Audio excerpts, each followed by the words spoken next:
करके सवाल पूछता हूं। सबसे पहले जो मुद्दा इस चुनाव के पहले जो गर्म हो गया है वो है इलेक्टोरल बॉन्ड्स का मुद्दा। तो इलेक्टोरल बॉन्ड्स के बारे में मैं ये पहले आपसे जानना चाहता हूं कि आपकी क्या प्रतिक्रिया है। आपको क्या लगता है कि इससे ब्लैक मनी वापस आएगा? जो कॉन्फिडेंशियल नाम थे लोगों के, जिस वजह से लोगों ने इलेक्टोरल बॉन्ड्स खरीदे, वो आज जो है सब सामने आ गए हैं। तो क्या ये उचित है और आप इसके बारे में आगे क्या सोचते हैं? देखिए, भारत की सुप्रीम कोर्ट जो भी फैसला सुनाती है, देश के सभी नागरिक इससे बंधे हुए हैं। हम एक संवैधानिक व्यवस्था में रहे।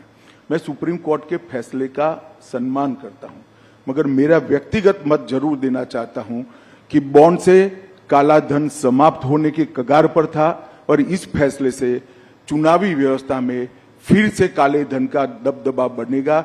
इसीलिए राहुल जी के नेतृत्व में पूरा इंडिया अलायंस बॉन्ड के खिलाफ था और वो चाहते थे कि पहले की तरह जो कट मनी आता था वो कट मनी फिर से एक बार राजनीति पर हावी हो।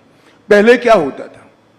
चंदा कैश में आता था, और चंदा कैश में आता था तो क्या होता था?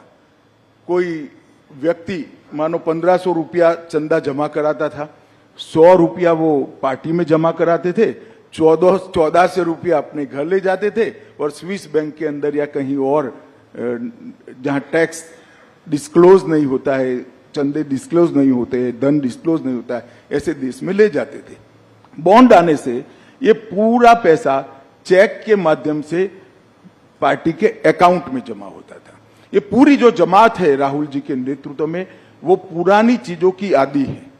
उनको यही चाहिए कि पार्टी को चंदा मिले न मिले, चुनाव के लिए खर्च हो न हो, अपनी पीढ़ियां बहुत अच्छे तरीके से जी पाएं। और इस चीज को मोदी जी ने बॉन्ड लाकर इस पर कुठाराघात किया था। मैं आपको बताना चाहता हूं, मेरी पार्टी की बात बताता हूं। 2014 में मेरी पार्टी में जो चंदा आता था, इसमें से 81% चंदा कैश से आता था, जिसमें किसी का नाम नहीं होता था। 20-20 हजार रुपया कर जमा करते थे। 18 में ये 81% से 17% हुआ। 18 में एंड पे भी ये 17% पर रहा और 2023 पर कम होकर 3% पर आ गया था। हमारी पार्टी ने इसको ट्रांसपेरेंट वे से आगे किया था। जहां तक गोपनीयता का सवाल है, इसमें इतना ही है कि बहुत बड़ा देश है, हमने फेडरल स्ट्रक्चर को अपनाया है, ढेर सारे राजनीतिक दलों की सरकार होती है। अगर कोई एक राजनीतिक दल को पैसा देता है तो दूसरा राजनीतिक दल उस पर विंडिक्टिव अप्रोच से अपने स्टेट के अंदर बदला लेता है। इसलिए एक व्यवस्था रखी थी जिससे किसने किसको चंदा दिया वो गोपनीय रहे। मगर इसमें गोपनीय नहीं रहता था किस कंपनी ने कितना चंदा दिया और किस पार्टी को कितना मिला।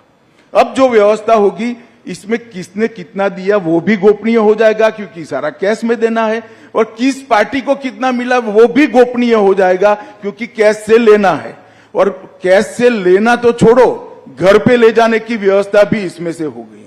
और हम पर एक आरोप लगता है राहुल जी कि हमें बहुत सारा चंदा मिला है। ये मिथ्या है सर। 6,900 करोड़ 6,200 करोड़ हमें मिला है। इसके सामने 6,200 करोड़ राहुल बाबा के नेतृत्व में चलने वाले इंडिया अलायंस को मिला है, जबकि हमारी 303 सीटें हैं। उनकी लोकसभा में कितनी सीटें हैं? हमारी 17 सरकारें हैं। हमारी हर राज्य में पार्टी चल रही है। और एक काम के सामने चंदे का जो सवाल है वो भी गलत है, क्योंकि 2019 लोकसभा में हमें जो 6,000 करोड़ मिला, इसमें से 2019 लोकसभा के समय पर जो बॉन्ड खुले हैं, इसमें 3,071 करोड़ चंदा मिला है। तो आप जाहिर है, जब आचार संहिता कोड ऑफ कंडक्ट आ जाता है तो कोई काम के सामने चंदा नहीं होता है। और विधानसभा के चुनाव के कोड ऑफ कंडक्ट लगने के बाद हमें 2640 करोड़ रुपया मिला है। उस वक्त भी कोड ऑफ कंडक्ट होता है, कोई काम नहीं होता है। तो 90% से ज्यादा चंदा बॉन्ड से हमें कोड ऑफ कंडक्ट लगने के बाद मिला है।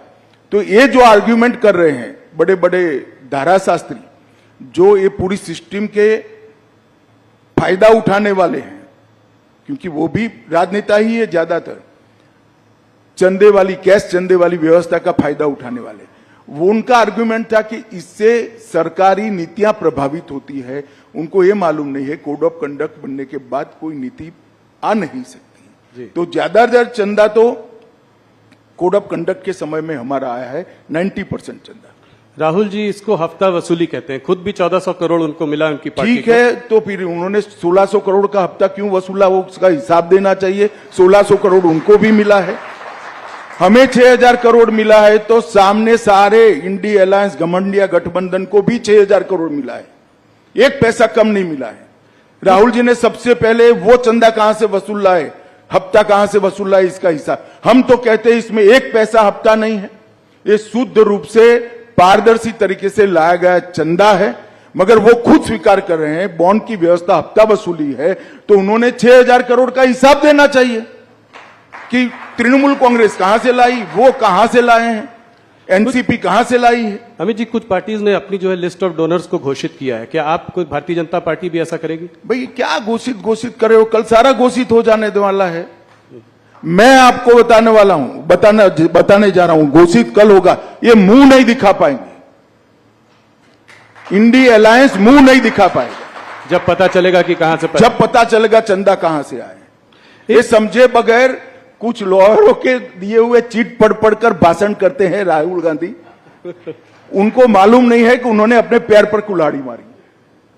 एक चीज जो और इलेक्टोरल बॉन्ड्स के बारे में बोला जा रहा है वो ये कहा जा रहा है कि काफी सारा करीब 14 कंपनियों का पैसा जो है करीब 4000 करोड़ वो इलेक्टोरल बॉन्ड्स उन्होंने तब खरीदे हैं जब उनके वहां कोई किसी प्रकार की इंटेलिजेंस एजेंसी की रेड हुई है, जैसे कि ईडी या सीबीआई। मैंने आपको बताया कि वो हो सकता है वो 6000 करोड़ में हुआ हो जो घमंडिया गठबंधन को मिला है। हमारा जहां तक सवाल है चुनाव के 40 दिन में हुआ है, ऐसा कैसे हो सकता है? तो आप ये कह रहे हैं कि जिनमें रेड हुई है वो जरूरी नहीं कि उन्होंने बीजेपी को पैसा दिया।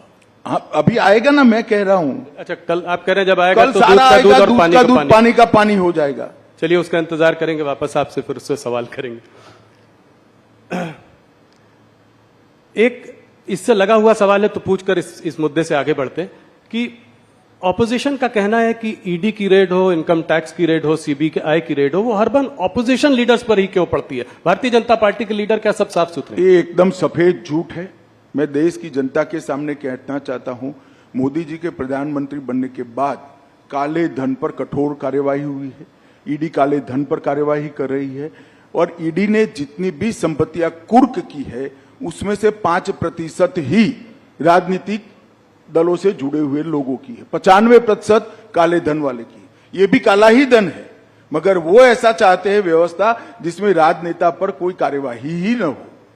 मैं आपको स्पष्टता से बताना चाहता हूं कि 95% कार्यवाही ऐसे लोगों पर हुई है जो राजनीति से जुड़े हुए ही